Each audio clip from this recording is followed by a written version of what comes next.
Welcome to Let's Talk Money, Honey, the podcast where we break down the barriers to financial success. I'm Elise Levy here with Holly Henry, and we're your hosts, two financial advisors on a mission to demystify investing, unravel the complexities of money, and sprinkle a little wisdom into your life.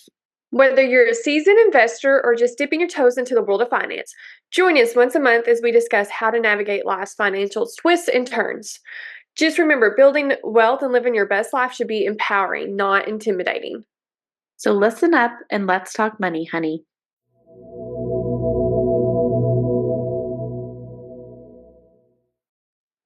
All right, welcome back to Let's Talk Money, Honey. And today we're talking about 2025. It's a new year, so it's time to get a refresh on our finances. So we're going to just do a couple quick tips and things you should be focusing on in January getting ready for this year.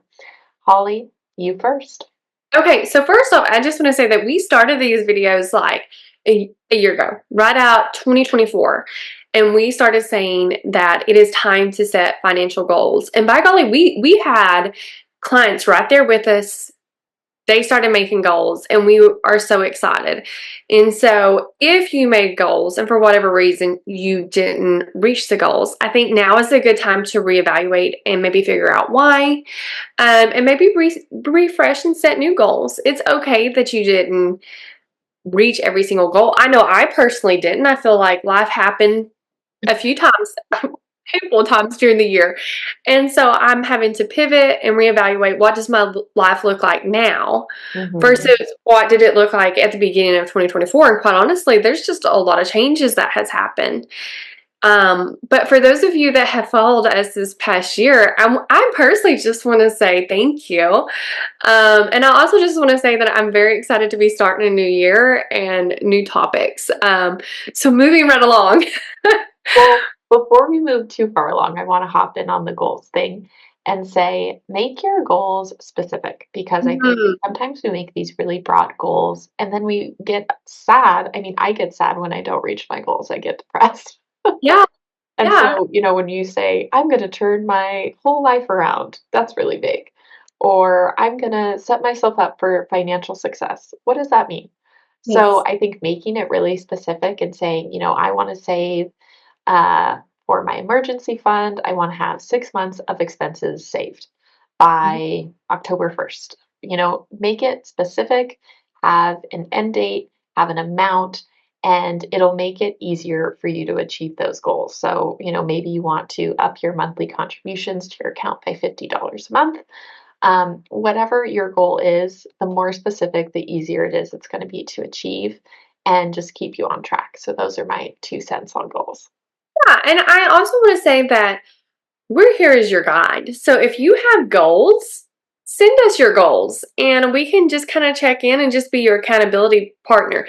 At least and I, like when we start talking about our goals and like we talk on a regular basis, and so we just kind of just touch base, and but we're here for our clients too. So if you want us involved in this process, just let us know, and we will gladly just check in to see how you're doing.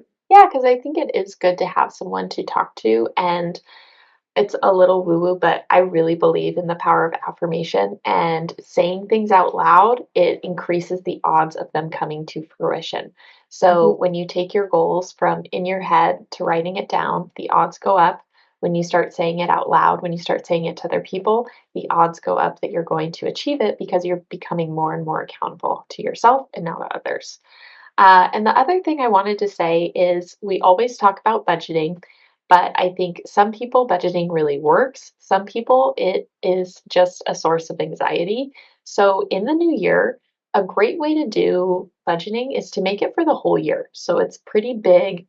You're allowing yourself a lot of leeway room because maybe that month to month budgeting just isn't for you. But if you make a yearly budget for yourself, that's a great, really good thing to do in January too, because it kind of sets you in the right mindset. Okay, this is my salary, this is what I'm trying to save, and it really just starts you on the right trajectory for the rest of the year. Absolutely. And speaking of being on the right trajectory and words of affirmation, like we are going to have a successful 2025. Yes, we And are. Yes, and if you haven't already started an account, like now's the time to do so. And I know for a lot of you, it just can be overwhelming to just make the appointment, but we truly do make it as easy as can be. So you can call us, you can email us, you can DM us on social media. Like we're here to help. For those of you that have set up the accounts, and there's several of you that we are so proud of just the progress that you've been making. I think it's time that we talk about contribution limits because some of you are like right on the verge of maxing out, or you are maxing out, and we want to continue to see that going. Absolutely. So, as everyone knows, contribution limits can change year to year. For our traditional IRA and our Roth IRA, it has stayed the same from 2024 to 2025. So that number is still 7,000. And for you people who think about it monthly, that means you can put up to $583 a month into that account. And the other accounts, we're talking about 401k, 403b, 457. That limit has increased by $500. So it went from 23,000 to 23,500. So if you're trying to max that out, that's the new number. And then Holly, I think the catch-up number increased too. Maybe explain that and then say the new number. Yes. So depending on your age, it increases. So 50, if you're 15, you're wanting to do a catch-up limit. Let me see if I can pull these up. And we're not wanting to just bore you with numbers. So I'm going to do my best not to bore you. But this is basically, if you're 15, it's an IRA, you get $1,000 if you're 15 and older. If it's a 401k or a 403b, if you're 50 and older, you can increase it up to $7,500. But here's the nice thing, if it's between age 60 to 63, the catch-up limit is over $11,000. And so remember, when you hear these numbers, depending on how old you are, it might could be a little bit more. But again, that's why it's so nice to be working with a financial advisor, because they're going to tell you that too. Exactly. And that really comes in handy because, you at that point in life, your kids are probably in college and you're getting serious about saving for retirement. You're envisioning that boat or RV, I don't know, whatever you want it to be, Yes. but you want to save. And so having that catch up available is so awesome. Mhm. Okay, so we talked about contributions, we talked about goals. I think we want to bring it back to our favorite activity, our money date. So, our money date is when you sit down with yourself. If you have a spouse, you can do it with them too. I don't know. I like to do one with myself first, and then I do one with Ben because it's good to get yourself on track and then work on it with your spouse. So, I think having them separate is kind of good. Holly, what about you? Well, okay, I'm weird. I really like goals. And so I have decided that I'm taking a full weekend and in January, and I'm sitting down and I'm doing financial goals. I'm trying to kind of plan out the entire year, like vacations, business goals, all of it. I feel like you just have like a think tank weekend and you just take a few hours, and I think it's important to do this individually, but I do think like whoever your partner, your spouse, even our family, because my kids are old enough to where they want to put chime in on vacations too. I don't normally listen, but they can chime in. I think it's important to just as a whole just make a lot of good goals, and so sometimes it can be just a money date, very simple. Or again, I'm all about New year, new resolutions. I know it's such a great time and it's fun making resolutions. And I love that idea of just taking a weekend and planning out your year and what you want to accomplish. I think that's awesome. And yeah, we actually have a money date guideline. And if you message us or reach out to us, we're happy to give that to you for free. It's a great resource. But it just leads you through some good steps, some good questions to kind of get your reflections going. And I'm going to throw in before we end, my favorite thing to look at every year is subscriptions because they sneak up on you.